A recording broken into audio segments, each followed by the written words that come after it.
الثاني بيقطعها بتصل الى محمد نور. محمد نور يلعبها الى حمزه. حمزه يلا يا حمزه وداخل 18.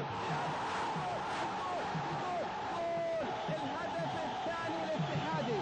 الهدف الثاني الاتحادي بيسجله حمزه ادريس بعد مضي 31 دقيقه من عمر الشوط الاول. من عمر الشوط الاول بكره وصلت الى حمزه ادريس، انفرد في المرمى وجها لوجه امام ناصر جاكر اللي حاول محاولات، ولكن طبعا لا يلام الحارس في انه ينفرد بلاعب فذ مثل حمزه ادريس. لاحظوا انطلاقه حمزه ادريس على قوس ال 18 وسدد، وعلى يمين او بالاحرى يسار ناصر جاكر، معلنه الهدف الاتحادي الثاني في هذا اللقاء بعد مضي 31 دقيقه. شوفوا تمريره المعلم، شوفوا تمريره المعلم وانطلاقه حمزه ادريس وفي مواجهه ناصر جاكر.